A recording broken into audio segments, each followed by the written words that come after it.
The following may contain offensive language, adult humor, and or content that some viewers may find offensive.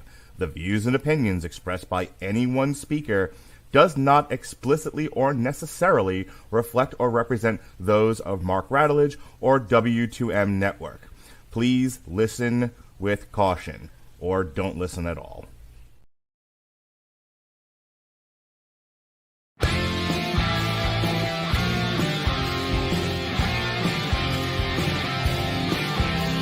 The life of comic fandom can be lonely, but just around the corner can be found. A place that lets you know you're not the only nerdy true believer who's around. The comic book store, 'cause that's where the books live, but it's also much more. It's the heart of the art form that we all adore. Your friendly neighborhood comic book store. Out among the stacks of new releases, browsing with your future new best friends. You're gonna find a book you'll love to pieces. The girl behind the counter recommends dollar books and shelves of graphic novels. Titles old and new, you'll find them all. With action figures, board games, toys, and models to add to your new comic Wednesday haul. The comic book store, 'cause that's where the books live, but it's also much more. It's the heart of the art form that we all adore. Your friendly neighborhood comic book store. Yes, now we are back in the comic book store. I am your host, the mandated reporter, and frankly, I'm mortified, Mr. Mark Radulich, and this is Comic Stripped, the podcast where we look at comics and we look at their adaptations into movies and television shows. And I am joined by Evan, Mr. Strip Snap, good to his mother, the roving reporter, the enemy of the state. No, wait, that's Lois Lane. Ladies and gentlemen, Evan Bevins. How do you do, sir? It wouldn't be the first time I've been mistaken for Lois Lane. I'll bet big stuff, big fella, hot stuff. But How are other you than tonight? that, I'm doing fine. That's great. So it's been a while. The last time we did a comic strip was Two Guns. We're slowly but surely working our way through every shitty comic book adaptation into a movie. Just all of them. Well, it took a while because we were having trouble finding another one where an elite group of soldiers or government agents were hung out to dry by their bosses who were in on it the whole time. Yeah, they may have been one or two like that. Well, tonight we're doing something like this one. Not that I was opposed to it, but it wasn't high on my list, and you kind of like twisted my arm. We're doing Bulletproof Monk, which was a 3-issue image comic now available as a trade paperback, and it was adapted into a movie starring Chow Yun-fat, who is not fat, kind of wide in the face, but he's not fat per se, which was directed by Paul Hunter. So, Lois Lane, tell me about the comic book Bulletproof Monk. Well, I don't remember twisting your arm. Maybe I did. What happened was I had seen the movie a long time ago, and I was like, yeah, that was based on a comic.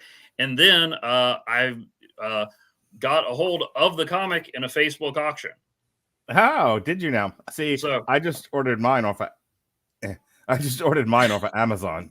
Well, I mean that's one way to do it, but I got a heck of a deal on it. Also got the X-Men 92 trade and Quasar #1.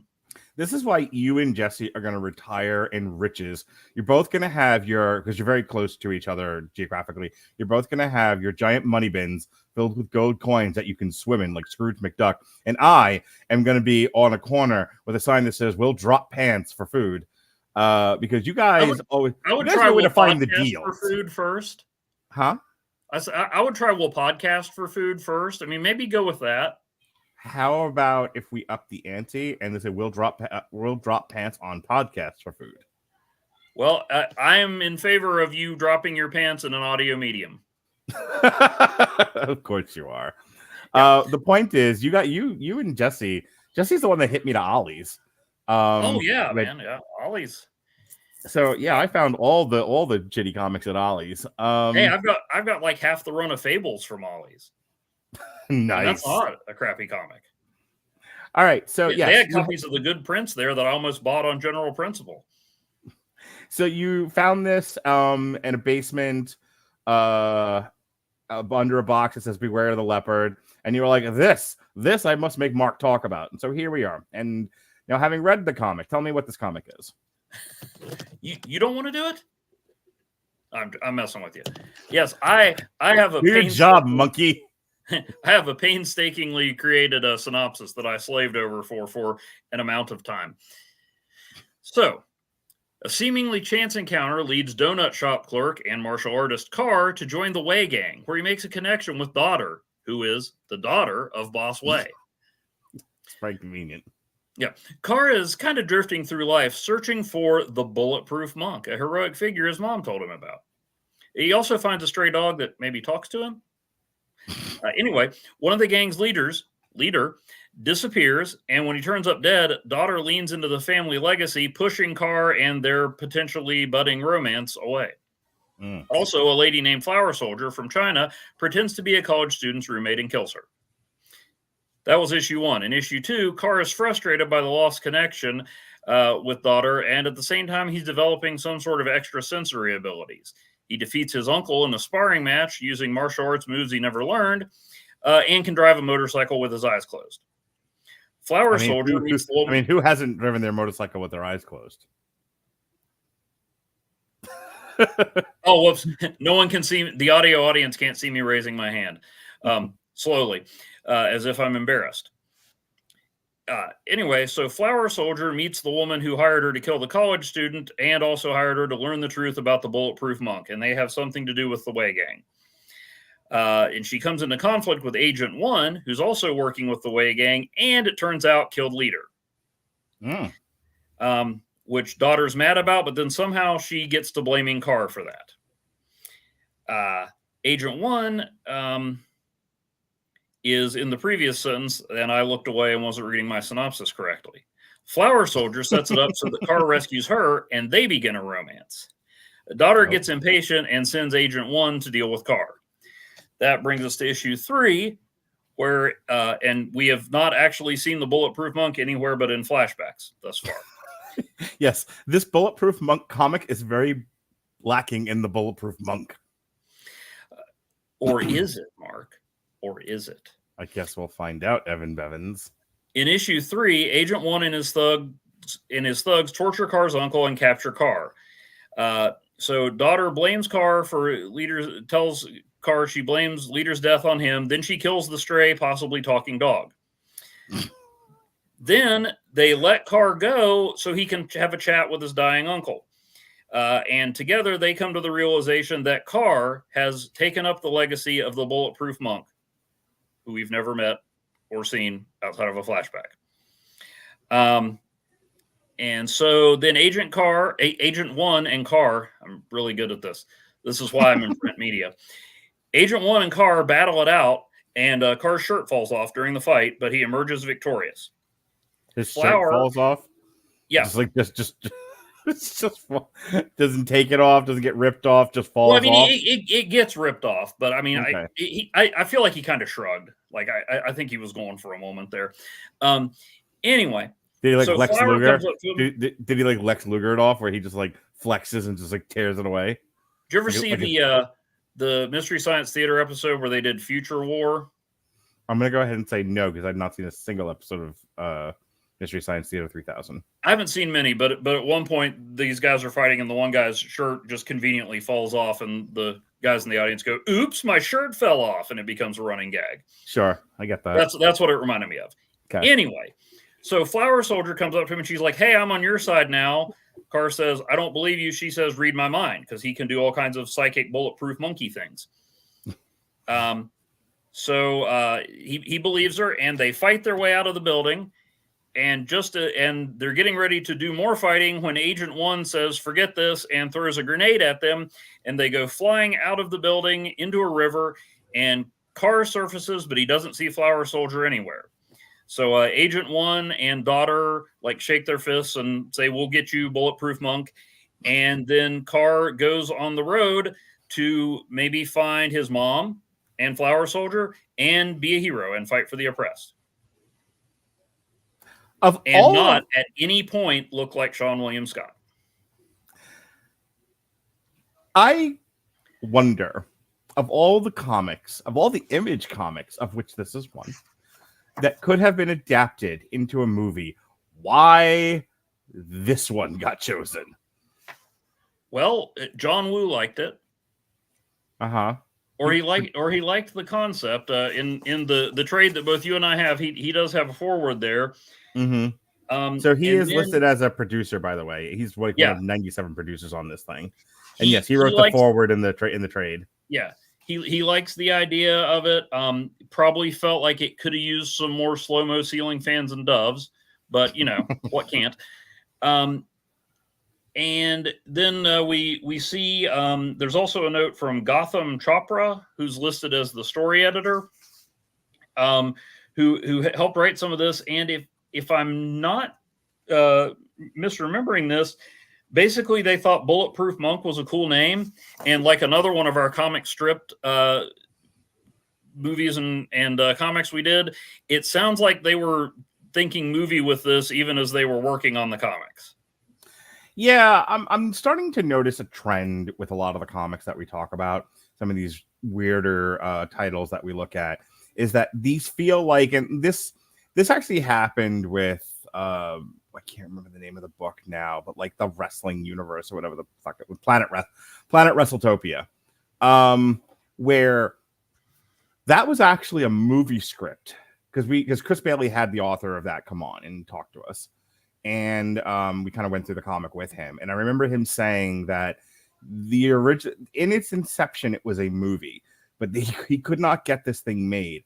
And so they created storyboards in order to sell it to his studio. And those storyboards became the basis for the comic book, which at least then he would get the story out there. And maybe if the comic book caught fire, they could worm that back into a theatrical exhibition or maybe a television show.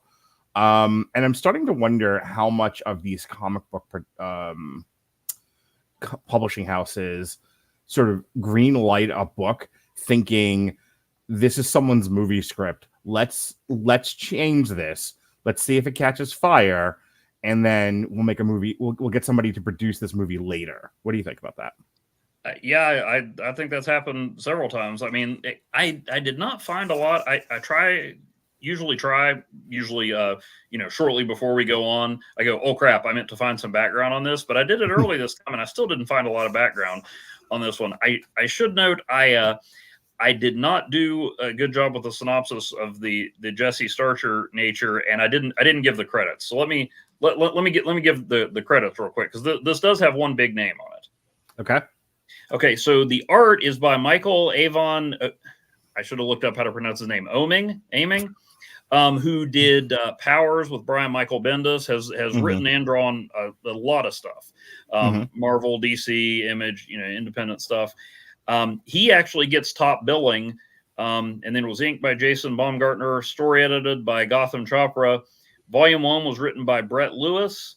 Volume 2 by Brett Lewis and R.A. Jones, and then Volume 3 by R.A. Jones. So sounds like there was something going on behind the scenes, and the actual writer of the words not high up on the hierarchy in the creative team.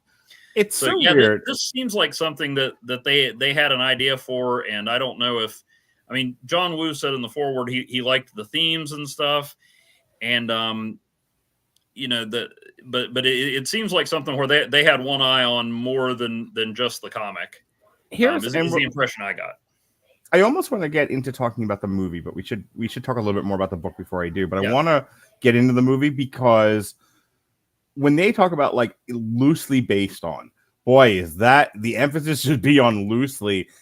And it's funny to me because like, here's this comic. It's called Bulletproof Monk. You read it and you go, I don't understand how you would even adapt this into a movie. And someone goes, here, let me show you. Let me take the name and the general gist, and I'll just write my own damn story with blackjack and hookers.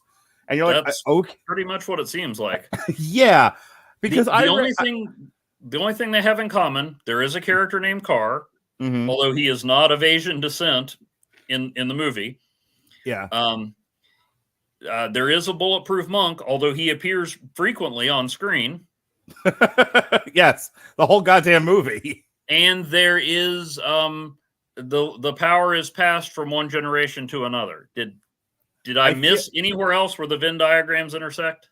I feel like that fight he has with the uncle in the book is that beginning fight. Yeah. Where he's fighting his brother or his nephew or somebody. Oh, that was his master. Right at the beginning of the movie. The Nameless Monk's that master. was okay. Yeah. Right. Okay. I was trying to figure out when this came out in relation to Crouching Tiger, Hidden Dragon, and I briefly forgot that Chow Yun-fat starred in that too, because it felt like this was like, Crouching Tiger, Hidden Dragon got nominated for all these Oscars. This felt like it was Crouching Tiger, Hidden Dragon for people like me who don't want to think too much. So a couple of things about that. One, I watched this with my son. We're watching all the great movies. I think I told you this. At one point, he said to me, he was like, by the way, Crouching Tiger, Hidden Dragon was in the year of our Lord 2000. Okay. And Bulletproof Monk came out in 2003. So there you go. I mean, like, I think just in the general gist of movie making, there's a lot of inspiration from Asian movies, kung fu movies, that sort of thing. Obviously Bruce Lee had a huge impact on American filmmaking, and so I think like every couple of years something comes out of, and look at like the horror genre now. It's like wildly inspired by some of the horror movies coming out of Asia. And it's funny, not to go off on a tangent here, but the trading back and forth of ideas and themes and directorial styles and stories between us and India. I mean, I just took my kids to go see Monkey Man. I did a review with it with Neil and Chris on movies that Stone Seconds on that too, and we were calling it Indian John Wick. And there's another movie coming out in the not too distant future where some Indian guy just beating the piss out of people on a train. And I'm just like, oh, here we go again, another John Wick movie, only featuring Indians. So yeah, it's entirely possible like Crouching Tiger, Hidden Dragon came out and it was a giant hit, and then people were just now kind of like doing that Mike what's his name from Mike from Red Letter Media thing of, well, what else you got? And they're just rushing into production anything that's like remotely like kung fu, Asian, that sort of thing. That's kind of what it felt like, because Crouching Tiger was like the first one where I just saw people flying around for no reason, like they hadn't been bitten by a radioactive, flying squirrel or anything. So I don't know, that's what I thought of when I watched it the first time, and when I was watching it again now, I was like, oh, they do that. When I showed Bulletproof Monk to Jonas, because I'd never seen this before, so you got to understand. When I say like you twisted my arm, I've never seen Bulletproof Monk until I watched it for this review. I had never read this comic. I had no interest in either of these properties. I'm not a huge kung fu movie fan. So, and I saw Crouching Tiger, Hidden Dragon in theaters, and I remember my friends were all just pantsless, erect, and they were having a ball with this movie. And I'm looking around going, it's kind of like the first time I watched a Wes Anderson movie. I'm like, I don't see what the big deal is. So some stuff reaches me, some stuff doesn't. I am who I am. Oh, are they? Sorry.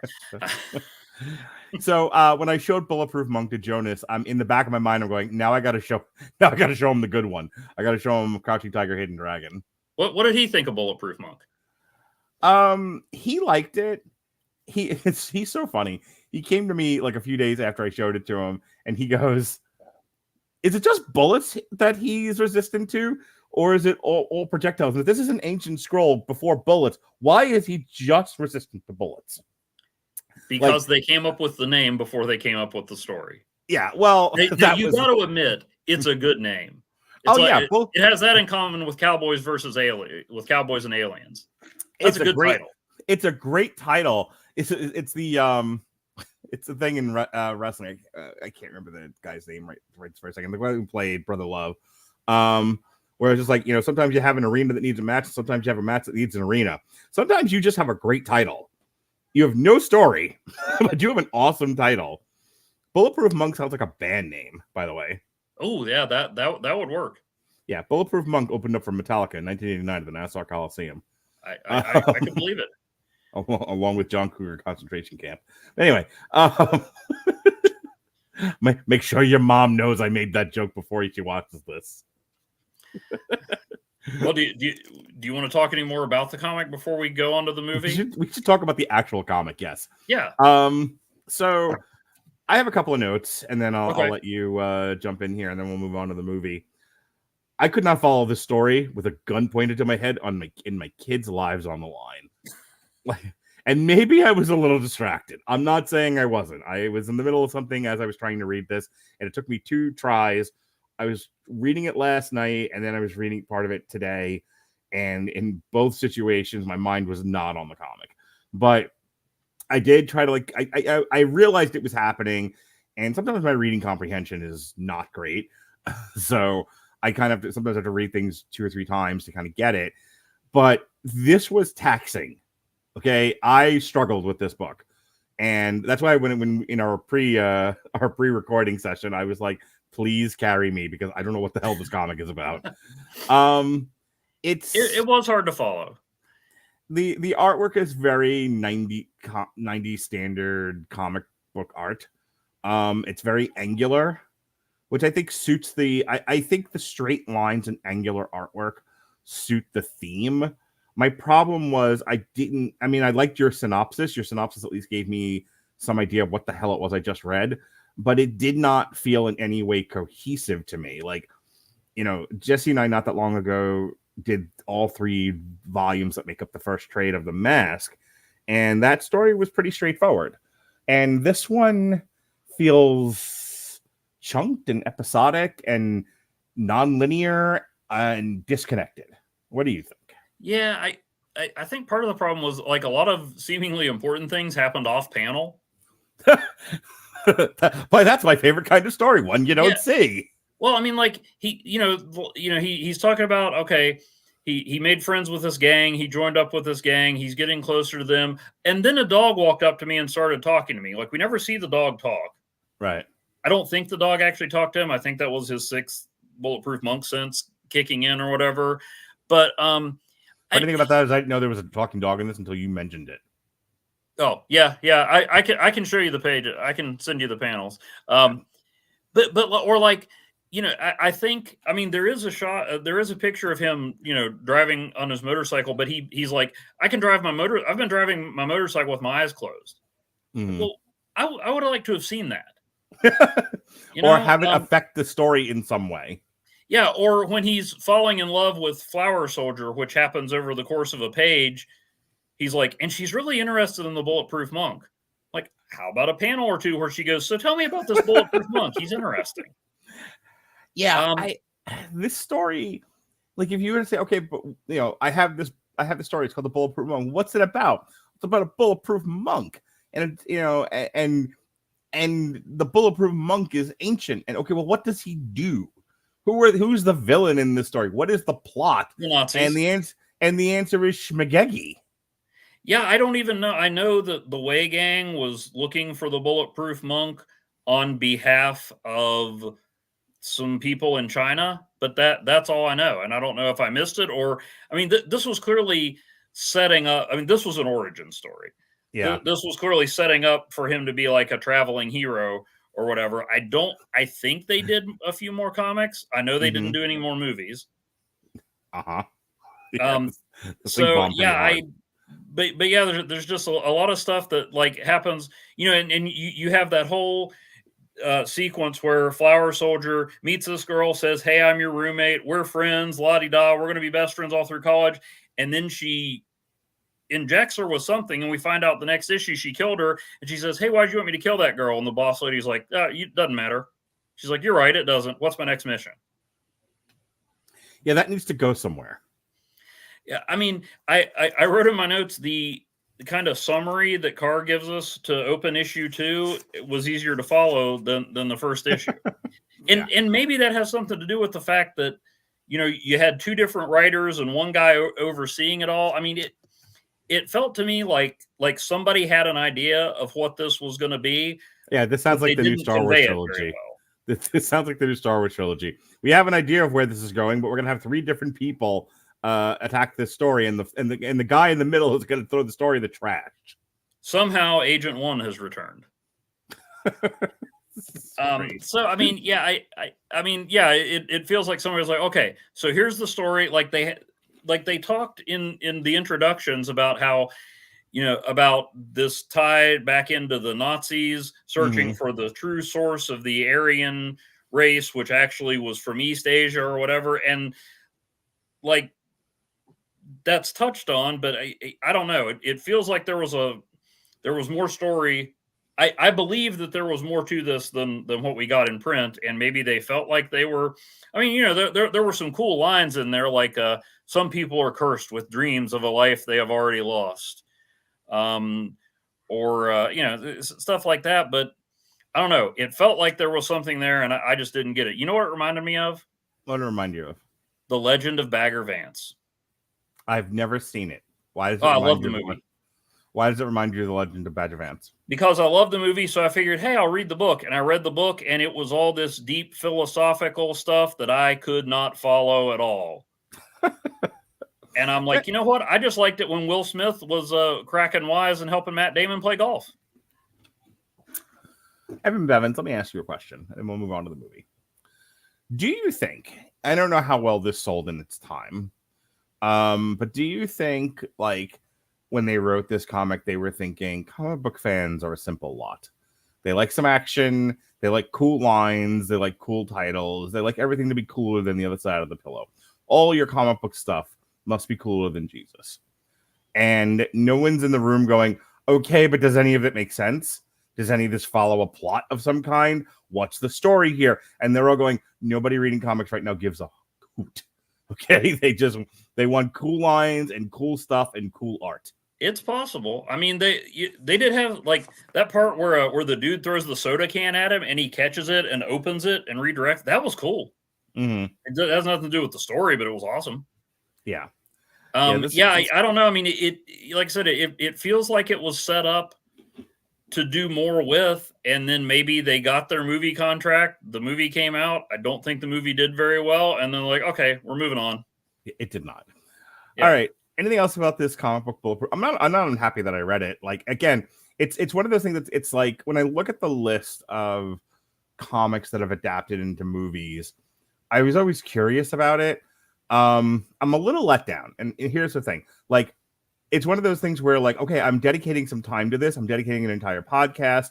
Like, let's get into it. And I'm not unhappy I did, because now I know what this is. I know I can now talk quasi-intelligently about how we went from comic to movie and what it all means at the end of the day. But if I looked, did I enjoy this comic book? Not really, and that's kind of a letdown.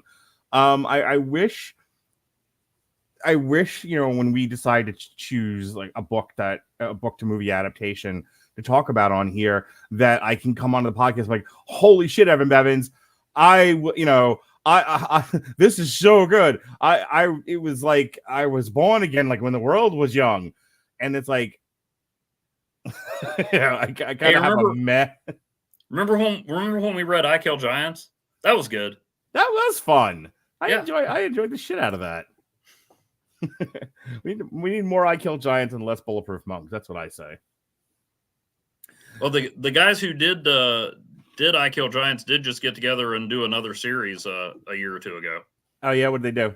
That was called Immortal Sergeant. Of course it was. I mean, which doesn't sound as cool as Bulletproof Monk, to be fair. I'm telling you, between Bulletproof Monk and Immortal Giants, I feel like there's a name generator out there. Could be. Comic book name generator. Which reminds me, when we're done here, I got to talk to you. I got to try to convince you to do corrective measures with me, but we'll talk about it later. Okay. Anyway, you're like one of the hardest persons to schedule, so we'll do it in like 6 months or whatever. And then I'll get sick. Yeah, or you'll have a pipe burst, or I'll have a girlfriend. I don't want to invoke that anymore. Okay, that's been fixed. I'll have a girlfriend that makes me change my podcast schedule. One of the two. These dreams are made of these. Who am I to disagree? Anyway, Bulletproof Monk, the movie. The match. Bulletproof Monk is a 2003 American action comedy film directed by Paul Hunter. Who the hell is Paul Hunter? Oh, he's the guy that directed Bulletproof Monk. Uh-huh. He's an American film director, screenwriter, music video director. He has directed over 100 music videos, television advertisements, and was nominated for an Emmy for his Nike's Freestyle commercial. In 2004, the Washington Post called Hunter one of the most seminal names among black hip-hop directors. So, of course, they gave him a kung fu movie with Sean Astin. So his movie credits, holy cow. Let me just give you a couple of these. I'm looking at them. 1996's Snoop Dogg Santa Claus Goes Straight to the Ghetto. Uh-huh. He's got some Aaliyah, Erykah Badu. He's got some more Snoop Dogg, Whitney Houston, Step by Step. Pitbull, J-Lo. He directed Warren G's I Shot the Sheriff, and oh my God, Big Daddy by Heavy D. Moving down, he did some Lauryn Hill, Mariah Carey, some Puff Daddy featuring Mace. No, can't nobody hold me down. Oh, he directed Holla Back Girl. Oh my God, he brought that nonsense onto the world. Oh, he did Turn It Up, the remix, Fire It Up by Busta Rhymes. And hey, he took a break from doing only hip hop and soul and did some Marilyn Manson. You like the Marilyn Manson, don't you, Evan Bevins? No. That's right. You love Marilyn Manson. He did the Dope Show, and a common phrase around this household: I don't like the drugs, but the drugs like me. Is this the only movie he directed? I guess I'll tell you in a moment. Oh, he directed the video for "Where Are You Christmas" by Faith Hill from the How the Grinch Stole Christmas soundtrack. Yeah. So up to this point, the only movie he's ever directed was Bulletproof Monk. He's got a movie coming out called Government Cheese, which is a comedy drama television series created by Paul Hunter and Aisha Carr. Yeah, he's got quite a number of awards here. So he is a competent and award-winning music video director. So of course, it sounds like he's got the visuals down. He certainly does, Ollie. This is his directorial debut, starring Chow Yun-fat, Seann William Scott. I think it's Sean Astin. Oops, and Jaime King. I thought you did the Sean Astin thing on purpose. I sure did. The film is loosely based on a comic book written by Brett Lewis and with art by Michael Avon Oeming. The film was shot in Toronto and Hamilton, Canada, and other locations that resemble New York City. It received negative reviews from critics. It was a commercial failure, earning $37 million worldwide on a budget of $52 million. All right. I'm not reading the whole stupid plot synopsis. Somebody left a comment on Facebook and said, "Here's my WhatsApp number." Okay, cool. Moving on. It's been a while since I've gotten spam during a podcast. So there's a scroll, see, and it makes you invulnerable, see. And Chow Yun-fat has the scroll, and he has to protect it over the ages. And then there's he somehow runs into Seann William Scott, and there's a group who is playing car. Who's playing car? Yes, and so there's a group of ne'er-do-wells trying to get the scroll, and Chow Yun-fat and Seann William Scott try to get the scroll away from them, and they're running around and they're fighting and they're fussing, and Chow Yun-fat and Seann William Scott are opposites, in this buddy comedy, and eventually they attract, and they beat the bad guys, and then the scroll is done away with, and Chow Yun-fat finally ages like Bilbo Baggins, and that is Bulletproof Monk. You totally forgot to mention Jaime King. No, I didn't. She's the daughter of a crime figure. Mm-hmm. And she goes by Jade. Yeah. And you skipped right over Mr. Funktastic. I did. I watched this late at night with my kids. All right. So my lasting memory of this movie is the very first time Chow Yun-fat and Seann William Scott face off in his like upstairs above the video outlet apartment, and Seann William Scott, knowing a little bit of kung fu himself, goes to fight him, and Chow Yun-fat is just easily deflecting and evading, and at one point he kind of just leans back on his heels and spins around, defying gravity. And I bursted out laughing. My son couldn't catch his breath. It was the funniest part of the movie. Well, because air's a thing and you can step on it when you have monk powers. That's correct. If you believe it, you can do it. It's okay. I mean, it's one of these where I don't know what the people who made this movie thought they were going to get with it. It was made in 2003 before the age of streaming, but it is absolutely one of those movies that would have done gangbusters on Netflix. There's not a single person alive that would have paid money to go see this thing, especially now. But would they watch it on Netflix? Sure. I think I watched it on one of the free streaming services. I don't remember which one. No, it was on Amazon. I borrowed it from a friend who loaned it to me like a year ago. I said, I was talking about maybe doing a podcast about Bulletproof Monk if I can ever find the comic. And he's like, here, I'm going to loan it to you now. And I said, I have no idea when I'm going to do it. He's like, I'll forget to bring it to you otherwise. So, next Monday at work, I'm giving him back his copy of Bulletproof Monk. This is trash. Anyway, Chow Yun-fat has a very fun charisma. Seann William Scott will always be Stifler to me. And it's just here's Stifler in a kung fu movie, here's Stifler in a sexy comedy, here's Stifler running around with the Rock. Other than that, it's about us. That's why I said this is kind of like a made for Netflix kind of movie. We have a hero, we have a mentor, we have a young hero who's trying to figure shit out, we have a hot name, we have a MacGuffin, we have a gang of bad guys. Lobster. What did you think of this? I had seen it before. I watched it not in the theater, but when it first came out on video, and I remembered almost none of it. I mean, I knew enough to know that the comic, very little of what was in the comic made it into the movie. I thought Chow Yun-fat and Seann William Scott like had a good chemistry. I mean, they worked as the odd couple, but yeah, it didn't make a lot of sense. I enjoyed them, kind of playing off of each other, but it wasn't really going anywhere. Much like the comic book, you want to see the Bulletproof Monk do shit, and he doesn't. But at least he's there. Oh yeah, no, he's there. He's in most of this movie, and he's doing a lot of parkour. So if you want to see this like chubby, Asian guy running around the city doing gymnastics, it's fun to watch. And if you want to see him, he's really chubby. I think we associate him with that because of his name.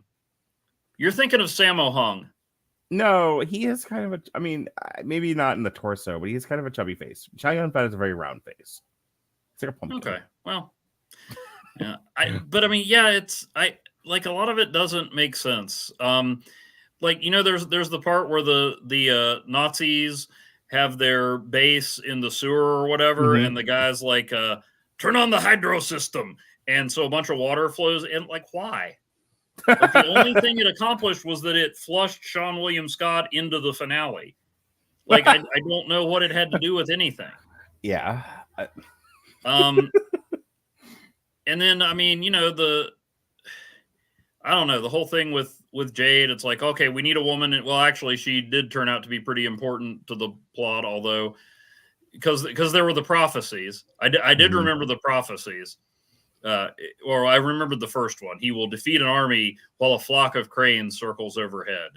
And there were cranes in the subway lair of Mr. Funktastic. I don't know. But yeah, now there were some funny moments like the part where they're trying to get into Jade's mansion, and Seann William Scott's trying to parkour up the wall. Like, that was funny. Like, I was genuinely laughing out loud there, and then all of a sudden he does it, and I'm like, okay, well, that's not interesting. like when he was falling down and stuff, that cracked me up. I don't think there's a single scene here where Chow Yun-fat really beats the shit out of anyone either. He has the one really cool scene where they're fighting in the city, and he like takes the guy's guns and flips over on top of the taxi, right? Like fires shots to disarm them, and then unloads the guns and kicks the ammo away. Right. That was really cool, and I'm pretty sure that was in the preview. Yeah, no, that bit is good, but like, correct me if I'm wrong, but the whole thing with watching a kung fu movie is you want to see your martial artist beat the shit out of people. Like, I'm thinking about old Bruce Lee movies where, a gang of ninjas surround him and he whoops their ass with nunchucks. Like, that's what we came here for. You go to a John Wick movie to watch Keanu Reeves gun fu his way through an army of ne'er-do-wells. You watch Jason Bourne boringly beat the shit out of people for 2 hours. This is why we watch these movies, and I'm watching Bulletproof Monk, and it's him and Seann William Scott running through the city a lot. Well, it kind of reminds me. No, you put it that way. I mean, I'm no expert on kung fu movies, but I remember, shortly before we imported Chow Yun-fat and others, Jackie Chan hit America, and everybody discovered him. And you're watching movies like Mr. Nice Guy or whatever, and Jackie Chan just doing all kinds of crazy stuff, and then he comes over to do American movies, and they're like, you know what? Let's pair him with Owen Wilson and make him cowboys. Or let's do the tuxedo. Let's pair him with Jennifer Love Hewitt, and instead of some kung fu, let's just focus in on her chest. Like they didn't let Jackie Chan be Jackie Chan. Or let's put him with Chris Tucker and have Chris Tucker yell at him for a while. I mean, I did enjoy those, but there was also less Jackie Chan being Jackie Chan. Yeah, they were like, hey, instead of this guy that everybody's crazy about, let's put him with some American stars. And it's like the Vince McMahon method of making movies. So and I don't know how much wrestling you're familiar with. I can't remember if that's your thing or not. But like, people would make their bones in independence or or in World Championship Wrestling or whatever as a thing. And then they would come over to the WWF for the high pay and the consistent schedule. And they were like, okay, I know you got popular doing X over there. Here's a clown nose and a wig. That's what you're going to be. Like, fuck me. Poor Dusty Rhodes. Like, I know that you were, doing promos about hard times, but have you considered polka dots? So yeah, Chow Yun-fat. I mean, you want to see Chow Yun-fat fight, and they're like, let's have him have some wacky dialogue with the dude from American Pie. Okay, so the wire work in this is also like very obvious. Again, watching a Jackie Chan movie, going back to Crouching Tiger, Hidden Dragon, the wire work there was obvious too, but there's no way they didn't use wires. Mm-hmm. However, the scenes themselves are so rich that you can, your brain will forgive the fact that there's wires there, or just like trick camera work or whatever. Crouching Tiger, Hidden Dragon is very well done. It's a very pretty movie, and those scenes where they're flying all over the screen, they look cool enough that you forget that it's wire work. Mm-hmm. And it's like the guy saw, as you said before. So I wanted to make sure we talked about this again. It was like Paul Hunter saw Crouching Tiger, Hidden Dragon, saw the amount of wire work that was used. Like, that's what the kids want. More people flying around the screen kicking stuff. And so he like a moron applies it to this movie, and it's so obvious. Like, it's almost to the point of parody. Yeah, I can see that. Someone could have sold me on Bulletproof Monk was a parody of Crouching Tiger, Hidden Dragon, and I wouldn't have doubted it. Here's one thing that was bugging me, that maybe this movie has more of a legacy than we realize. So like halfway for the first half of the movie, I was like, who does he remind me of? I mean, I've seen Seann William Scott and other things, not American Pie, because it ruined stories about band camp forever. But and pie. Well, I was never that fond of pie. But anyway, so like, yeah, the first half of the movie, I'm like, who does he remind me of? Who does he remind me of? And then I had to ask, did Chris Pratt become an international action star by being Seann William Scott from Bulletproof Monk? Okay, explain that to me. That's what it was. He reminded me of Star-Lord. Okay. He reminded me. It's like, did Chris Pratt perfect what Seann William Scott was trying to do? I think that's a funny thing to say because, like, I got to look at Seann William Scott's now, like, filmography. Because how many times did he desperately try to be, like, to break into, like, being an action star? Because, like, I'm looking at his. You mentioned The Rundown already. Right. So, okay. So the first couple of years, he's got American Pie, where he's Stifler. That's a comedy. That's a sex romp. He's in Final Destination. That's a horror movie. I forgot he was in that. Yeah. He's in Road Trip. That's a comedy. He's in Dude, Where's My Car? That's the best comedy ever. He's in Evolution. That's a comedy. He's in American Pie 2. Again. He's in Jay and Silent Bob Strike Back. That's a comedy. He's in something called Stark Raving Mad. In 2002. Yeah. And I don't know what this is. Moving on. He was in the Dukes of Hazzard, which I hope to one day forgive him for. So Bulletproof Monk is the first. I think is his first like real action role. Let me go back to Stark Raving Mad for a second. Stark Raving Mad is a 2002 film produced by a band apart. It's about a heist pull during a rave. All right, that's probably kind of actiony. So yeah, but this was like his first like mainstream. Yeah, because this thing went right to video. And then The Rundown came out the same year. Right. So 2003, he's trying to make the transition into action hero. Mm-hmm. So the Dukes of Hazzard is kind of an amalgamation of like comedy and action, and and it's a crime. It's a remake. Yada yada yada. Then he lends his voice to Ice Age, and then he's in Southland Tales, and that's a black comedy thriller film. Okay, so now he's trying to do something serious. He's trying to break out of this. He's in Trainwreck. Let's see here. Mr. Woodcock. That looks like a comedy. He was the replacement Mel Gibson in the Lethal Weapon TV series. He's in Promotion, Role Models, Planet 51. That's okay. He's in something called Cop Out. That's okay. That was the Bruce Willis Kevin Smith movie. Yeah, that's an action comedy. He's in another Final Destination, another American Pie, another Ice Age. I mean, he tried. I think the story with him seems to be he very much tried to become like an action star, and just nobody bought it. And he went, and he's got to be a working actor, and he went back to where he makes his money and where people see him. I think it's kind of like my last question. You've now seen him in Bulletproof Monk. We saw him in The Rundown. He definitely works as kind of the Rob Schneider-y comic sidekick. I don't see him as an action lead. And that may have also been one of the things that did this movie in, was they very much, if Chow Yun-fat's not gonna be your lead action hero, and it's like we're gonna throw all of that on this American kid, that American kid has to be somebody you can really buy in that role, not the Robin to Chow Yun-fat's Batman. Yeah. Yeah, no, that makes sense, because he works with somebody, but I don't think he can carry it by himself. No, and it seems like he failed every time he tried. Well, even The Prophecy didn't let him carry it by himself. All right, good. All right, anything else about Bulletproof Monk? No, I didn't hate it, but it felt like they had a lot of like cool pieces, and they didn't really put them together. They were just like, hey, we got Chow Yun-fat, we got this guy that people think is funny, got a hot girl, we're gonna have this one really cool action sequence and a prophecy. Go.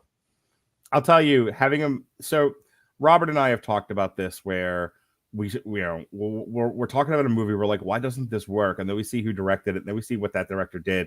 And so there's been both me and Robert, and me and Sean, because I've done a lot of movies with both of those guys, have both kind of reflected back on music video directors not transitioning well to film.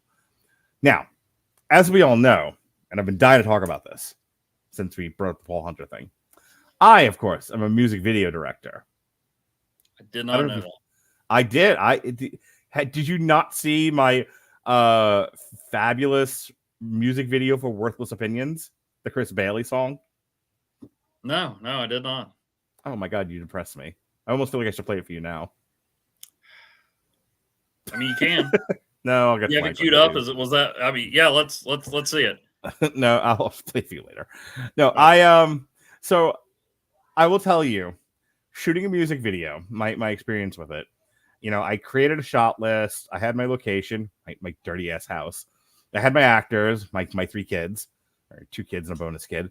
And I had kind of a vision of what I wanted this to be, which is basically my son being my son and everyone hating him and finally killing him in the end. Probably very prophetic. Yeah.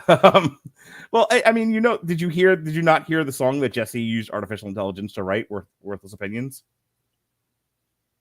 Do you pay attention to anything in the chat? Sometimes I have to take breaks from the chat. It hasn't been that bad lately.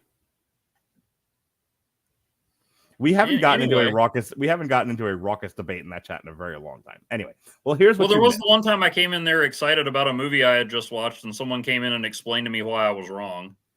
I can. Okay, point taken. You win. So anywho, so Chris, on the subject of explaining to people why they're wrong about their opinions, Chris Bailey comes to the chat not that long ago and says, I don't care about Radulich's opinions on anything anymore. His opinions are worthless. He can eat a bag of dicks. I'm going to enjoy what I like and fuck off. And I'm like, that's great. Someone put that in a song and make it a pirate shanty. And Jesse was like, well, I'm on it, boss. And so 5 minutes later, we get Worthless Opinions. And I laughed my ass off about it. He literally wrote a pirate shanty called Your Opinions Are a Bag of Dicks. And so I was like, this needs a music video. So I sat down, I kind of conceptualized it. I talked to my kids. I'm like, hey, you guys want to shoot a music video? I shoved a camera in my ex-wife's face and was like, here, you're in this video now. Make faces. And all of that to say, I'm not ready to direct a movie. Because and this is the point. And I'm going to relate this back to Bulletproof Monk, and I want your opinion on this. I'm going to talk about this with you for a minute. I'm with you. I conceived of scenes like my son, like yelling at his sister, to give this idea of like he has these very strong opinions and everyone's just fed up with him. That was like the whole point of the video, right? Mm-hmm. So I created those kinds of instances, and then I would like cut to Melissa making a funny face, and then in parts where there wasn't lyrics and it was just music and it was very dancey music, I would cut to my kids dancing. In any case, I created a lot of imagery, and there's something of a story there, but it's very much relying on your ability to enjoy these images. Mm-hmm. Okay, I didn't have to do anything else with this, and so I was reliant on the beat of the song and the images you're seeing kind of playing together and providing you a fun experience. And I'm guessing that was Paul Hunter's approach to Bulletproof Monk. He wasn't worried so much about story. He was like, the story just needs to be simple enough for people to understand. Bad guys are chasing good guys. Good guys have a MacGuffin. That's it. That's all you need here. Mm-hmm. And so, but let's create some really fun images.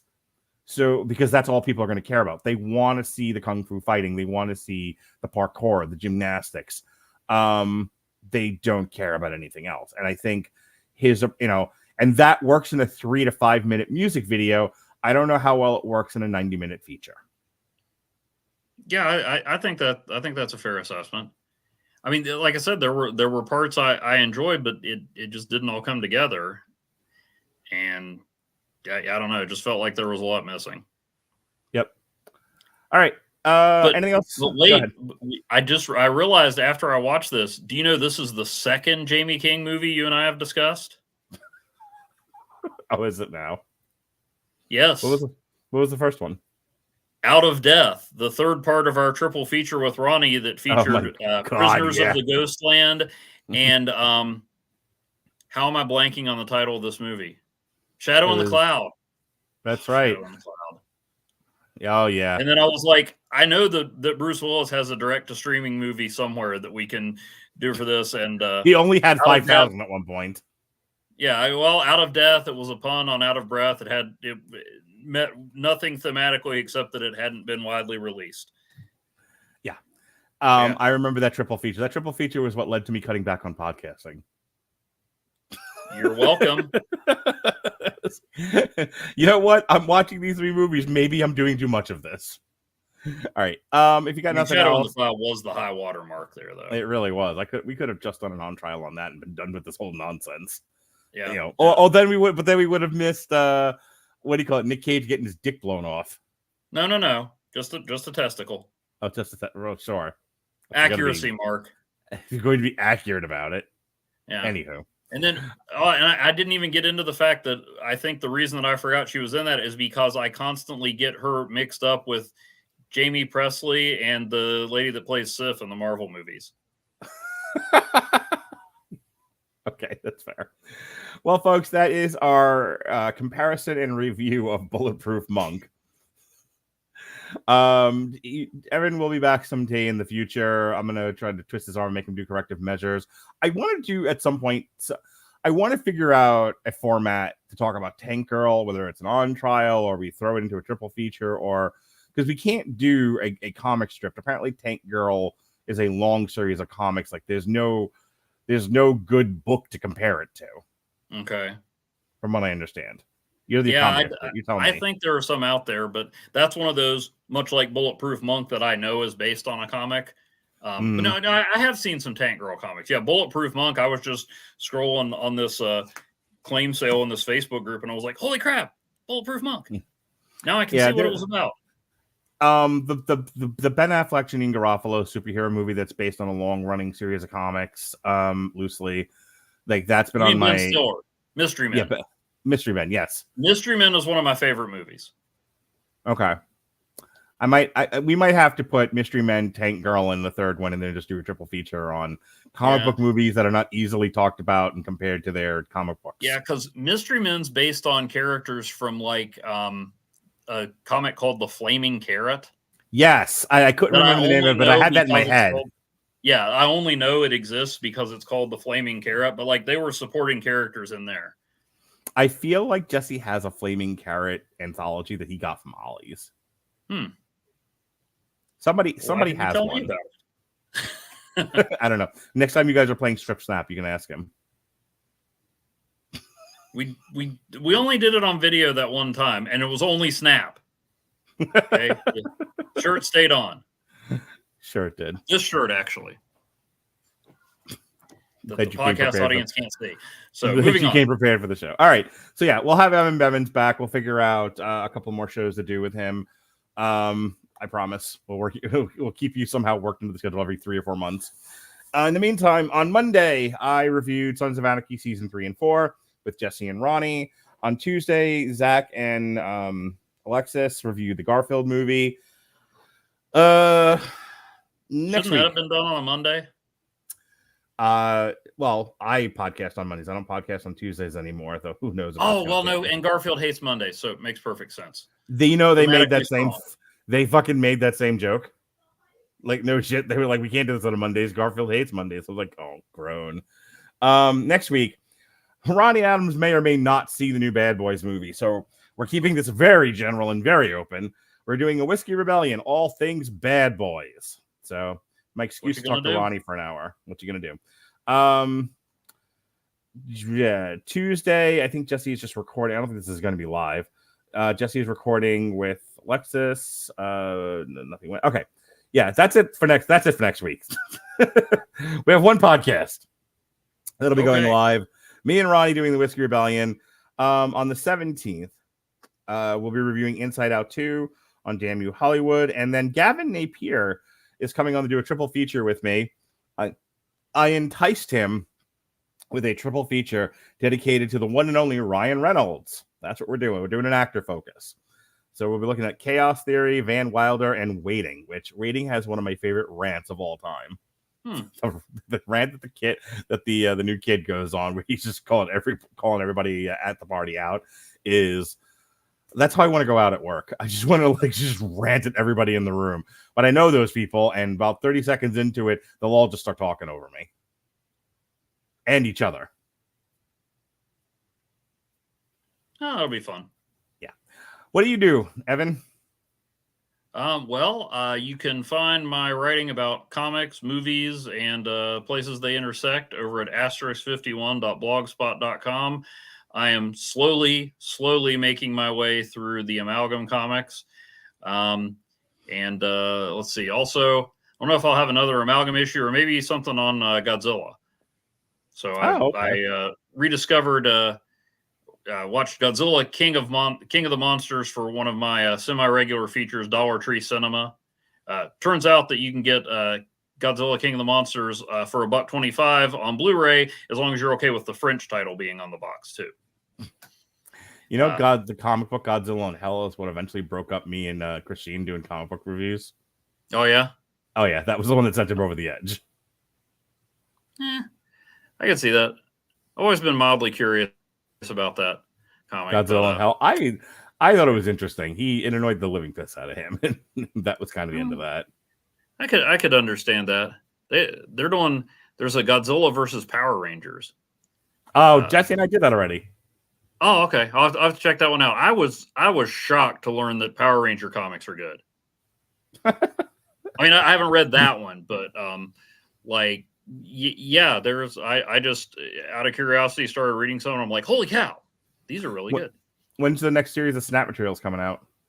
We're getting ready to record that. The new season just started. Yeah, Jesse Starcher and I do that. Talking about the mobile game Marvel Snap. My son wants to be on an episode and he wants to play with you guys. I told you. Oh yeah, well, I figure he'll win too. He's very into Marvel Snap. That's cool. I just mainly make snarky remarks about how none of the cards that work together in the game work together in the comics. Although I am open to a Morbius mode. Nerd. You nerd. Yeah, so there's that.